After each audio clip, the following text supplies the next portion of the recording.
প্রিয় ভাইয়েরা, সূরাতুল হুজুরাতের 10 নম্বর আয়াতে আল্লাহ তাআলা বলছেন ইন্নামাল মুমিনুনা ইখওয়া। আল্লাহ বলেন বিশ্বাসীরা ভাই ভাই, মুমিনরা ভাই ভাই। এটা ফিল করতে হবে, শুধু মুখে বললে হবে না। আমরা কিন্তু ভাই ভাই, উই আর ব্রাদার্স ইন ইসলাম। ইন্নামাল মুমিনুনা ইখওয়া, বিশ্বাসীরা ভাই ভাই। ফাআসলিহু বাইনা আখাওয়াইকুম।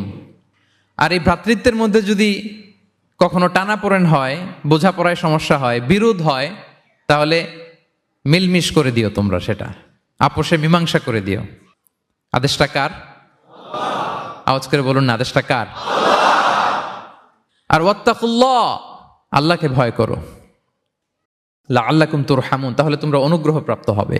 তাহলে প্রথম মেসেজ হচ্ছে আমরা ভাই ভাই, উই অল আর ব্রাদার্স। পৃথিবীতে ভ্রাতৃত্ব, ব্রাদারহুড, এটা অনেক ধরনের। এক নম্বর ভ্রাতৃত্ব হচ্ছে আল উখুয়া আল ইনসানিয়া, মানবিক দিক থেকে ভাই। যারাই মানুষ তারাই ভাই, কারণ আমাদের আদি পিতার নাম, আদিমাতা Adam and Eve. We came from the very same source, same origin. একটা জায়গা থেকে আসছে। সবার বাপ যদি একজন হয়, সবার মা যদি একজন হয়, তো আমরা সবাই কি? সুবহানাল্লাহ পড়বেন না?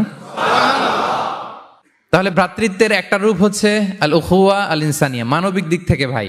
সেই হিসেবে হিন্দু আমার ভাই, খ্রিস্টানও আমার ভাই, বৌদ্ধ আমার ভাই, নাস্তিক আস্তিক সবাই আমার ভাই। এটা হলো ভ্রাতৃত্বের একটা ধরন। ভ্রাতৃত্বের আরেকটা ধরন হচ্ছে আল উখুয়া আন নাসাবিয়া, বংশীয় ভাই, বংশের সম্পর্ক বা রক্তের সম্পর্ক। যেমন আমার চাচাতো ভাই, খালাতো ভাই, আরো ক্লোজে গেলে আমার আপন ভাই, মায়ের পেটের ভাই, এক রক্তের ভাই, ঠিক কিনা বলেন? এটা গেল 2 নাম্বার, এটা রক্তের সম্পর্ক। 3 নাম্বার হচ্ছে আল উখুয়া আদ-দীনিয়া, দ্বীনি ভাই। আর আমরা এটা নিয়েই কথা বলছি, আল উখুয়া আদ-দীনিয়া। ইন্নামাল মুমিনুনা ইখওয়াতুন, মুফাসসিরিন ইকরাম বলেছেন ইয়ানি ইখওয়াতুন ফিদ-দীন। মুমিনরা ভাই ভাই হচ্ছে 3 নাম্বার সেন্সে, আমরা দ্বীনি ভাই। আমি আপনাদের কাউকে দেখি নাই, আমাকে হয়তো সোশ্যাল মিডিয়ায় দেখেছেন, কিন্তু সরাসরি হয়তো দেখেন নাই। কিন্তু এই যে আমাদের ভ্রাতৃত্ব, এটা দ্বীনি ভ্রাতৃত্ব, দ্বীনি ভাই। আমরা কি ভাই? এবং ইন্টারেস্টিংলি এই দ্বীনি ভাই বা দ্বীনি ভ্রাতৃত্ব আগের দুইটার চেয়ে মজবুত।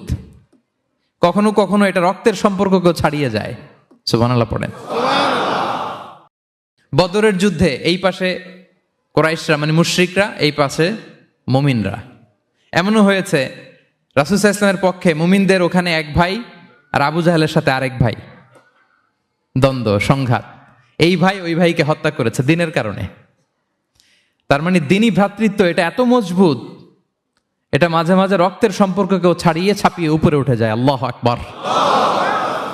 এবং আমাদের দৃষ্টান্ত দিয়েছেন বিষ্ণু ইসলাম। তিনি বলেছেন তোমরা সবাই দ্বীনি ভাইয়েরা, সবাই মিলে এক দেহ এক প্রাণ। বিষ্ণুই বলেন মাসালুল মুমিনিনা ফি তাওয়াদ্দিহিম ওয়া তারাহুমিহিম ওয়া তাআতুফিহিম মাসালুল জাসাদ।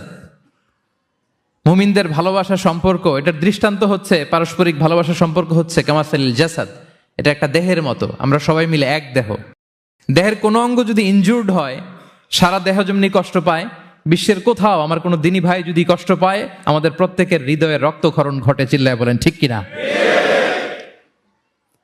আপনার পা কেটে গেছে, এখন আমরা কি এরকম ভাবি যে পা গেছে তো কি হয়েছে, পাই না, কষ্ট পাবে, সারা দেহ তো ওকে। ব্যাপারটা কেমন? দেখবেন পা কেটে গেলে রাতে ঘুম আসে না, ওইটার ব্যথায় জ্বর চলে আসে, এরকম আসে না নাই?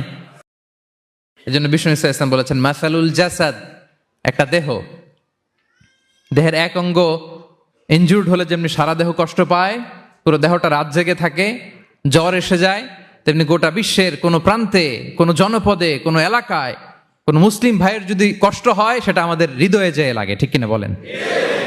ফিলিস্তিনের ভাইয়েরা যদি কাঁদে, আমাদের ভালো লাগে? কাশ্মীরের ভাইরা যখন গৃহহীন হয়, আমরা এটা সহ্য করতে পারি? মিয়ানমারে আমার মুসলিম ভাইরা যখন নির্যাতিত হয়, আমরা কি এটা মেনে নেই? কারণ এক দেহ এক প্রাণ।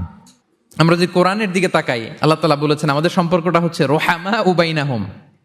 রোহামা, একে অপরের প্রতি আমরা সফট হার্টেড, রহম দিল, একে অপরের প্রতি সফট হার্টেড। কোরআনের অন্য জায়গায় এসেছে বুনিয়ানুম মারসুস, সীসা ঢালা প্রাচীরের মতো আমাদের সম্পর্ক। হাদিসে এসেছে এক ভাই হচ্ছে আরেক ভাইয়ের মিরআতুল মুমিন, এক মুমিনের জন্য আরেক মুমিন হচ্ছে আয়না। আয়নার সামনে দাঁড়ালে দেখা যায় যে আমার এখানে একটা দাগ, তারপর আয়নার সামনে দাঁড়ালে আমাকে ঠিক করে নেওয়া যায়, গুছিয়ে নেওয়া যায়। তার মানে আমার সমস্যা, আমার ভুল, আমার খুঁত, আমার স্পট, এটা আয়না বলে দেয়। মুমিনরাও এরকম, এক ভাই আরেক ভাইকে সংশোধন করে দেয়। সুবহানাল্লাহ পড়েন।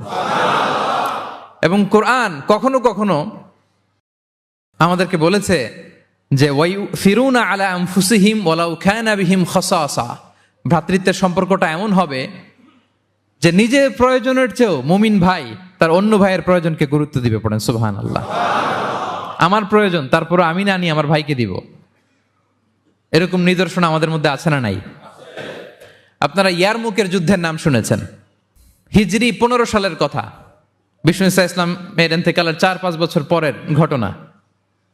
ওমরে ফারুক রাদিয়াল্লাহু তাআলা আনহু, উনি হচ্ছেন তখন আমাদের খলিফা, the second caliph of Islam, আমিরুল মুমিনিন, খলিফাতুল মুসলিমিন। তো ইয়ারমুকের যুদ্ধে আল্লাহ তাআলা আমাদেরকে বিজয় দান করেছিলেন। কিন্তু এমনি এমনি বিজয় আসে নাই, এমনি এমনি আসে নাই। একের পর এক সাহাবারা আহত হয়েছেন, নিহত হয়েছেন, মানে শহীদ হয়েছেন। এবং যুদ্ধের এক পর্যায়ে এমন হয়েছে, খাবারের অভাবে, পানির অভাবে সাহাবারা ছটফট করছিলেন। এক ফোঁটা পানি নাই, রুহু বেরোয় যায়, পানি পানি বলে চিৎকার করছেন। তৃষ্ণায় যখন কাতর, ওই সাহাবীর কাছে পানি নিয়ে আসা হলো, মশক দিয়ে পানি নিয়ে আসা হলো, সামান্য কিছু পানি, যে নেন। তো উনি যখন পানি খাবেন, দেখতে পেলেন যে পাশে আরেক ভাই চিৎকার করে পানি পানি, এক ফোঁটা পানি দাও, চিৎকার করছে।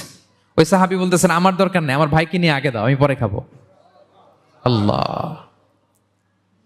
ওই দ্বিতীয় সাহাবীর কাছে যাওয়া হলো এই মশক নিয়ে, যে আপনি একটু পানি খেয়ে তার হৃদয়টাকে শান্ত করেন, ঠান্ডা করেন।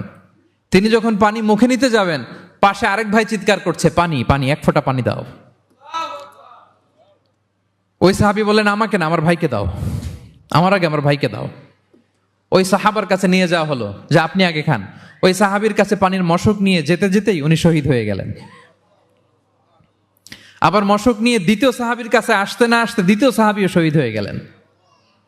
প্রথম যিনি চিৎকার করছিলেন তার কাছে আবার মশক নিয়ে যেতে না যেতে তিনিও শহীদ হয়ে গেলেন। সুবহানাল্লাহ পড়বেন না? ওয়াইউসিরুনা আলা আনফুসিহিম ওয়ালাউ কানা বিহিম খাসাসা, নিজেদের প্রয়োজন থাকা সত্ত্বেও মুমিনরা তার অন্য ভাইয়ের প্রয়োজনকে প্রাধান্য দেয়। আল্লাহু আকবার। এই হচ্ছে আমাদের ভ্রাতৃত্বের দৃষ্টান্ত। তাহলে প্রথম মেসেজ হচ্ছে মুমিনরা ভাই ভাই, মুমিনরা। আর আমাদের দৃষ্টান্ত হচ্ছে এক দেহ এক প্রাণ। আওয়াজ করে, এক দেহ